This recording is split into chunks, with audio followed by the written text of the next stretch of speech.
It has been a big week. Tonight's $100 million Powerball draw. This was massive. What would you do with $100 million? If you want to keep your winnings on the down low, though, just stick to cheeseburgers. You could buy 700 a day for the rest of your life. I'll just stick to one note. Just a cheeseburger, thanks.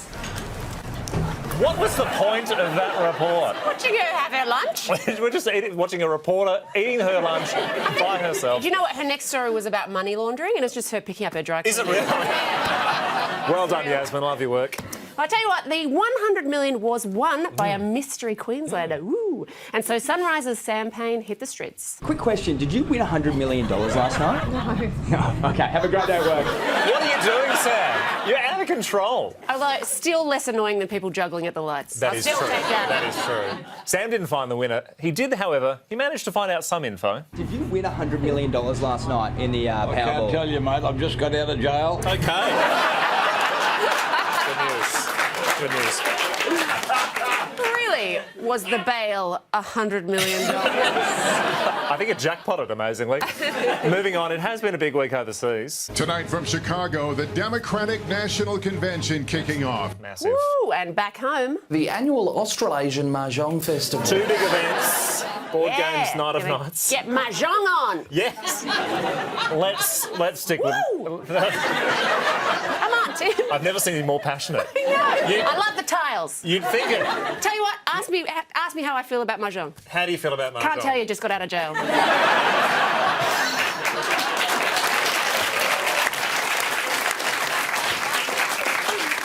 Let's stick with the Democratic National Convention, which wrapped up this week in Chicago. My favourite part, Celia, of the DNC was the roll call, where all the states announce who they've picked to be the presidential candidates. Arizona, how do you cast your vote? 85 votes for Kamala Harris! So they go through the states, the representatives stand up and reveal their votes. Alabama, on the other hand, didn't get off to the best start. Alabama, how do you cast your vote? Alabama passes. Delaware, how do you cast your vote? OK, we'll come back to Alabama. I just missed it. Often states use this, though, as a chance to sell their states to the world. Our state is the birthplace of Barack Obama. The birthplace of democracy. The birthplace of the women's rights movement. All things to be incredibly proud of. Amazing. On the other hand, Illinois went with... The birthplace of skyscrapers and the adopted home of Superman. The adopted home of Superman, I mean. How they didn't go with Make Some Illinois. Oh, There we my go. gosh. I know. And also, birth of skyscrapers, youch, that's going to require some stitches. Owies. Hey, make some Illinois for that, ladies and gentlemen. That was great. That was good. You can birth to some skyscrapers and come back to me. But Yeah. there were other big names too. Georgia, how do you cast your vote?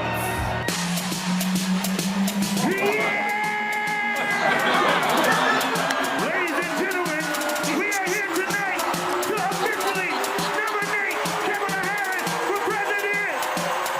Five, get out, another round of shots. DNC, turn out for what?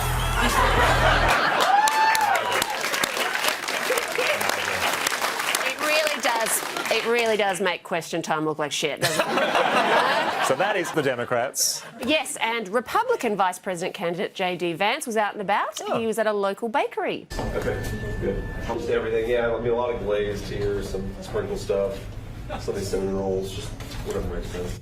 And, you know, just whatever makes sense, like knowing how a bakery works. I just really think the PR choice to go, we'll send him into a bakery to make him seem like a normal guy. This will make him look good. Just some sprinkle stuff, whatever makes... Someone's so sad, like some glazed stuff. Yeah, glazed like your expression. Cheer up, you're in a bakery. Wow, fired up.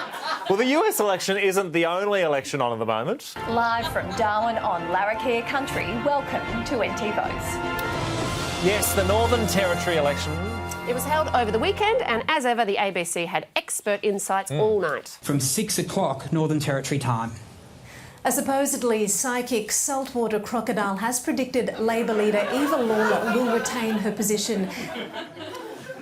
This is Speckles, the psychic croc. The supposedly psychic, Allegedly, we the don't want to get in allegedly trouble. psychic croc. And to be fair, this croc does have some form. In 2022, Speckles accurately predicted Anthony Albanese would become the next Prime Minister. Speckles also predicted Australia would win breakdancing gold, so he doesn't get it right all the time. Mind you, he did accurately predict that 3 British backpackers would taste delicious. So good on you, Speckles. It wasn't just Speckles the croc, though, Seals, but the ABC's coverage was led, as ever, by the steady hand of Anthony Green. I might just take control of the program entirely for the moment. I might... Go ahead. I'll bring up the map because I hadn't looked at Wanguri. Let's bring up the map. No, it's going to refuse to do it for me. Go home. Now I'll go map. And I'll come in here. It's the map which isn't going to show up. Why don't we come back to Come back to me on that. Let's cross back to Speckles, I think. Yeah, so maybe the ABC needs to update their equipment because it looks like they were doing that on Microsoft Paint. Thought a little paperclip was going to pop up and be like, do you need help? It looks like you're trying to ruin an election coverage. That was the ABC. Sky News, on the other hand, had full coverage. Our reporters will be on the ground and Kieran Gilbert hosts a panel of experts.